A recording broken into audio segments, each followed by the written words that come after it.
Hello, my lovelies.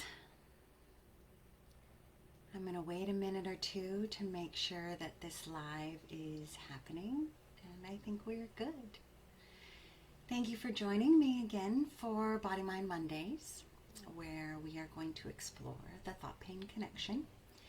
And today's topic comes with a trigger warning, as I will be talking about disease and manifestation. But my hope is that by the end of this talk, you will be recognizing the power this knowledge gives you to change your life and your health. So let's dive in. And also, I have changed my microphone, so let me know in the comments below if you can hear me better now than it's been mentioned you could hear me in the past. So I want to start today by giving a little bit of a background and experience of mine into the subject of pain and disease. Next month will be 21 years since I opened my practice, Hands for Light. And my focus initially started as body work and slowly grew and changed as my knowledge and skills did to focus on chronic pain and autoimmune conditions. And surprisingly, or not at all, but that's a different story, in 2015, I myself was diagnosed with an autoimmune disease after a year of pain, suffering, tests, and no understanding about what was happening to me. After the diagnosis, there was actually a bit of relief. I finally knew where to focus. And maybe some of you have also felt this way. However, what came with that was a medical diagnosis of a chronic, never-ending disease that, while I was told would not kill me, it would leave me in an ever-increasing state of pain and disability for the rest of my life. My only chance of pain relief and prevention of further deterioration, I was told, was to take a biological drug called Humira. Without it, I had no hope. So I tried this drug, which required incredibly painful self-injection, for 4 months until I realized that it would destroy my life, even if it saved it. So I quit. And what followed used every bit of knowledge I had ever gained, along with quite a bit of transformation and healing work of numerous types. But as of November 2019, right around my birthday, I was told by a disbelieving rheumatologist that I no longer had any markers of the disease. I was free and remain free to this day. While I still have the gene, I no longer have any of the inflammation. And through this transformative process, I learned even more than I had previously known as I took a 6-month sabbatical where I focused almost entirely on the care of my body, my mind, and my spirit. And so what I'm sharing with you today is a culmination of my practice and my education and my personal journey with disease and pain. So let's begin. One of the first things it's important for you to know is that illness is not a weakness or a failure. Believe it or not, I used to be embarrassed to tell my clients if I had to cancel because of pain or illness. It seemed like it meant I was weak somehow, a failure to myself, my practice, and my clients. Well, I've learned that I was not alone in believing this. Many other people go through these same thoughts, most often on an unconscious level. For women, it's a failure of not putting others first, being available, caretaking. Women often believe that it's their job to hold their family together and caretake everyone. And so for a woman to need to be taken care of, it's an act of shame. But women are not alone in this. Men experience it too. For them, it's a failure of not being stronger than everyone else, stronger even than illness or disease.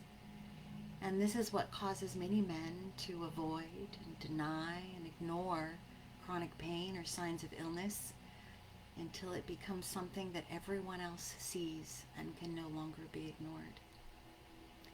It is felt to be shameful for a man to believe he could be seen as weak or unable to overcome or struggle through something silently while continuing to provide for his family.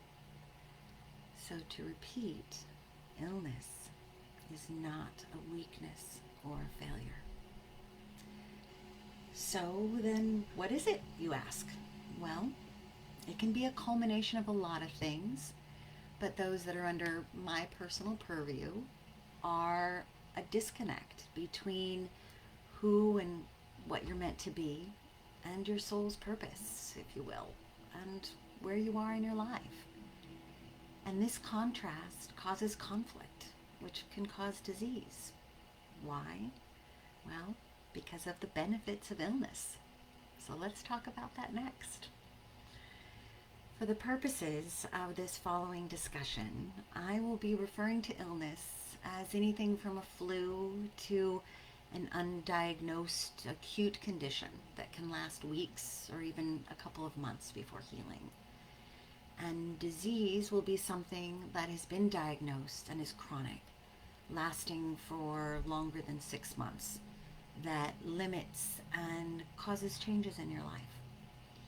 So since none of this sounds fun, what could possibly be the benefit of my suffering, you ask? Well, let's talk about what illness creates. Firstly, it creates time for ourselves, especially in conditions where we would refuse to take it. And now, while illness does occasionally strike on vacation, when our body's overwhelm and energy resources have finally been exhausted and we crash, it most commonly happens when we don't have time for it, when we have too much to do, and our fear increases with our lethargy, as we have to be strong and refuse to give ourselves the time and energy we've been giving to everyone and everything else. So we fight it and we lose. Illness creates space. Space in time and space in our minds. Space to turn inward. Space to rest, restore, repair, recover, renew ourselves. All my favorite R words. Laying in bed feeling miserable? Well, it's an opportunity to truly look at our lives and our choices that led us to this place and space and time. Are we the person we wanted to become? Are we where we wish we were? How far apart are our dreams and our realities? Being ill gives us time to brush against these thoughts and sometimes even discover answers to problems we didn't even realize we had until we finally turned off the doingness and turned on the beingness. In addition to this, it does even more. Illness and pain speak for us.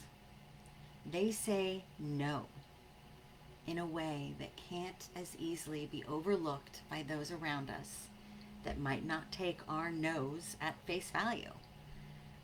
Think of this example. Someone asks you to a party or an event that you don't want to go to for whatever reason. So you say no, and then proceed to have to explain or argue or make some well-meaning friend or partner agree with your decision.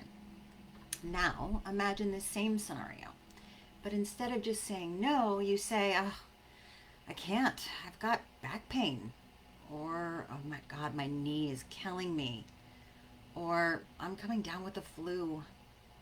Think of the phrase, not tonight, dear, I have a headache.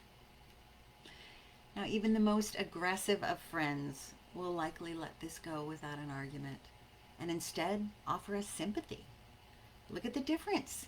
Instead of feeling like you're a bad friend or a non-compliant partner, while you try to get others to agree to your right to say the word no as a complete sentence, now there's no argument. You're a victim of circumstance or pain or or injury or just plain bad luck. And everyone feels sorry for you, and you're forgiven for not doing or being for someone else. I have seen numerous people, including myself, manifest illness and pain to take a much needed break from their lives, as well as also using it to speak for them when they feel unheard or feel their will or wishes will be ignored or disrespected, especially women. Now, when it comes to disease, you're talking about a deeper and more profound contrast. Someone who is often living a life they no longer want and cannot seem to escape or change or make any true difference in order to free themselves to live the life they desire. Sometimes they're completely unconscious of this pain of contrast. More often, they feel alone, on their own, like no one cares and no one can help, and they don't know how to get off the cycle of focusing on making sure that everyone is happy before themselves, focusing on what other people think about what they feel more than focusing on what they themselves feel. And this is why when a client comes to me after having been diagnosed with a supposedly terminal disease, I ask them if they truly want to live or if they're just afraid to die. And sometimes I think we just get tired of struggling, tired of feeling confused and not knowing how to be happy, and especially tired of suffering. I have seen numerous people, myself included, manifest disease to get out of lives that they think they don't have the strength in themselves to make changes for. They don't know how to stop themselves from suffering. Now, I want to close our talk today with helping you to understand that pain and suffering are different things. One of my favorite Buddhist quotes is, "Pain is inevitable, but suffering is optional." I think of pain like an aching tooth or a canker sore. And suffering is how you keep poking it with your tongue, and we say to ourselves, "Oh, yeah, that still hurts." This is an incredibly important difference when it comes to feeling unwell. Our first reaction is most commonly frustration and despair. We argue against our pain or illness. We fight it. We deny it. We try to make it someone else's fault. We're afraid. And that's okay. It's okay to be afraid. It's okay to be in pain. I believe that by the time we are feeling pain, it means our bodies are already on their way to healing and transformation. It's moved from the spiritual realm to the mental, then the emotional, and now finally it's embodied. Our pain is no longer capable of being ignored. It demands its right at the table to be heard. And it requires us to stop focusing on what we feel and instead start focusing on who we want to be. And the only way to do this is to not allow ourselves to fall back into that dark, self-pitying space of suffering. Suffering takes us to that place of why me? It rolls around in our fear and it immerses us in our pain in a way that makes it much, much harder to recover from. It focuses on all the wrong we think we or others have done to put us here. And it prevents us from finding our healing. I spent the first year I fell ill before I knew what was wrong in chronic suffering. I was angry. I was resentful. I felt martyred. I asked why me constantly, but never with a true desire to know who I was. more with a need to defend myself against the pain and disease. It wasn't until I took myself out of suffering that I started the necessary transformation to begin my healing journey. I left my pain in the body. I didn't bring it into my thoughts and make it a part of my mind and my soul and who I was. And that was the beginning of the healing that changed my life and made me change the focus of my practice from Hands for Light to thought pain therapy. So, as we close today, I hope deeply that you see how powerful this information is and how it doesn't make you a victim, and nor does it make you the one to blame. Instead, I want you to think about illness and disease as a sign that your soul is unhappy, and go deep yourself or reach out and get help to do the deep work that is necessary to transform your life from pain and limitation to lasting freedom and health. No one is too far gone to recover some measure of healing and pain relief, I promise you. It all begins here. Watch your thoughts.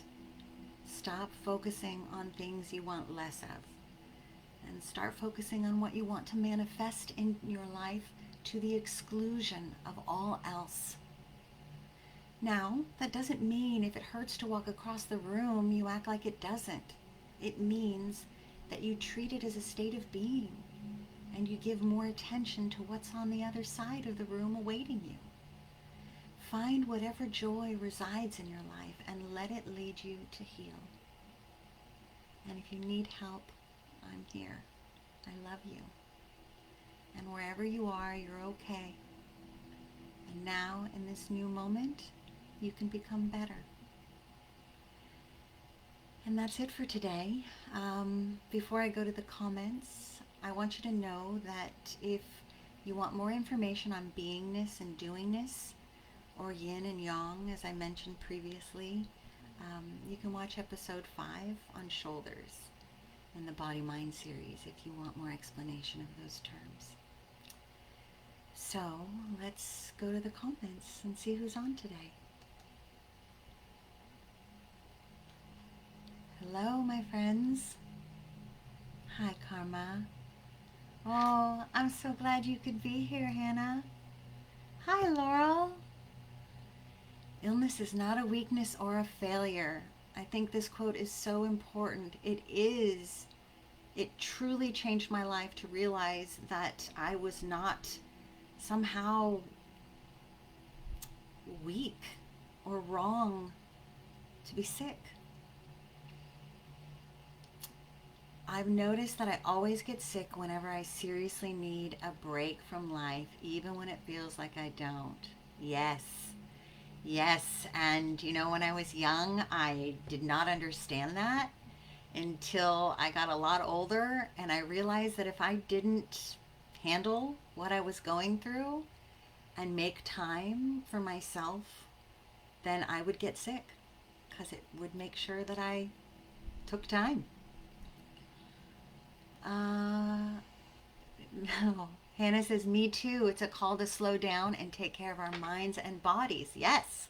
So the biggest issue is figuring out how to truly heal your thoughts and your hearts before you compromise your energetic immunity and your body has to get sick to give you time to do it.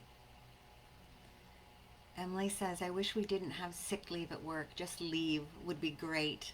Or personally leave. I feel like we have to be sick to take a day. It's so true. I remember thinking, why do I have to call in sick? Can I just not call in unwell? I am unwell. I don't want to have to be ill. I just need time to heal. And there's a difference. Chris says, I like the idea that pain itself is a part of the healing process. Feels like more potential for empowerment. It doesn't it? Instead of feeling like, oh, well, now that I hurt, I've screwed everything up and I'm never going to find my way back. No, by the time it's hurt you, it's moved out from those farthest reaches of what some might call our auric field or our energy field that surrounds us, if you believe in that. It's moved from that spiritual to that mental to that emotional to that embodied realm. And like I said, pain won't take a back seat anymore. Any thoughts on how hereditary illness might factor into healing? Excellent question, Em. And I think I'll close with an answer to that. And Janice, thank you for coming today. So, hereditary illness factoring into healing. Yes. So, when I talked about discussing my purview of illness, meaning what my background helps me to be able to speak on, obviously, I did not talk about genetics and hereditary illnesses and environmental causes and the way we treat our body. You know, are we heavy smokers and drinkers and drug users, or do we work in environments that are filled with toxins, or do we do our best to take care of our bodies? Well, all of this obviously plays a role. And again, in my particular purview, how hereditary illnesses play a role is often they're talked about a lot by our families when we were young, and we hear stories, or maybe we grow up watching a loved one bedridden or constantly suffering until it became something that without knowing it, we thought we could not escape. So, hereditary illnesses can play a big part in our thoughts about what illness means. So I hope that answers that question. And I know I've gone long today, but it was a real pleasure spending this time with you. I don't have another topic scheduled for Monday, so if you can think of one. And I saw a couple people talk about obstacles that keep them free being thoughts around money. So maybe we could talk about our thoughts around money. Um, it's not really in the pain genre, but not having money certainly is pain. So never forget that I love you. And oh, who's the cat outside your window? Well, that's my neighbor's cat. Otherwise, it would be inside on my desk. Sometimes when I'm doing these lives, they just come a calling. So never forget to take care of yourself for me, okay? And I will see you on Monday. Thank you.